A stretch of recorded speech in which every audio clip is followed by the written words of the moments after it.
Let's talk about some tips for sewing with sweatshirt fleece. Welcome, I do sewing and DIY related content, and today we are going to be talking about sewing and working with sweatshirt fleece.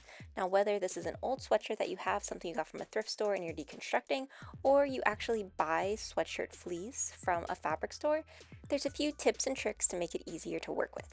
Now, sweatshirt fleece normally does have stretch in some directions. Some is more stretchy than others, and then at the cuffs, they normally will be using some sort of rib material that is used so that has that nice stretch and ability to really fit your body. Now, when you are working with this, because it is a stretch, we need to be a little bit careful. You also normally have for it, one side is smooth and then the other side is fuzzy. So just think about your favorite sweatshirt. That is how this fleece is made up. So it has some stretch, it has some different textures.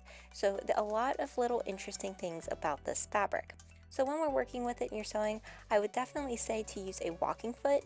Sweatshirt fleece can get thick very fast. Now you can get different types of thickness, so if it's a kind of thinner or if it's a really thick one. A walking foot's just going to keep it a lot easier to begin with though. Then when we're actually sewing with it, I would recommend using quilting clips.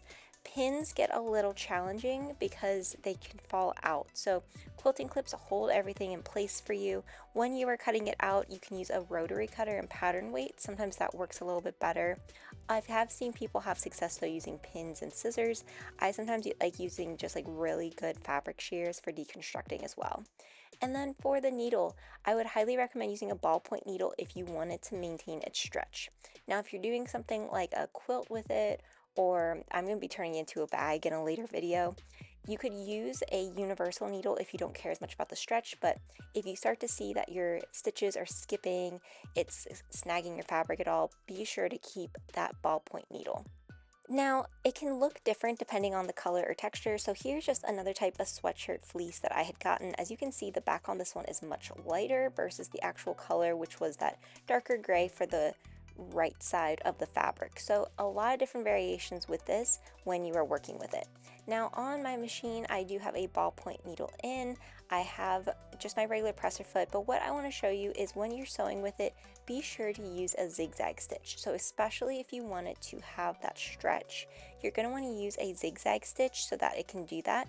You could also use a lightning stitch if you wanted it to look more like a straight stitch. And then I have this on my other sewing machine as well, just so you can see what it looks like from two different perspectives. Now, I had no issue sewing with this with my regular presser foot, but again, if you do, you can definitely use that walking foot to make it a little bit easier to move all the fabric along. Now, some machines are better at this. Here's an example. You can see that zigzag stitch looks nice and flat and smooth.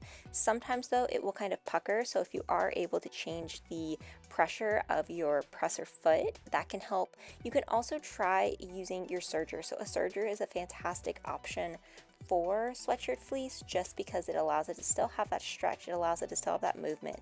You can see here I'm actually using pins with this one, that it worked really nicely. So that's another option for you. With your sweatshirt fleece, you can really do almost anything that you can with normal fabrics. I added a zipper here. I have multiple layers going on here.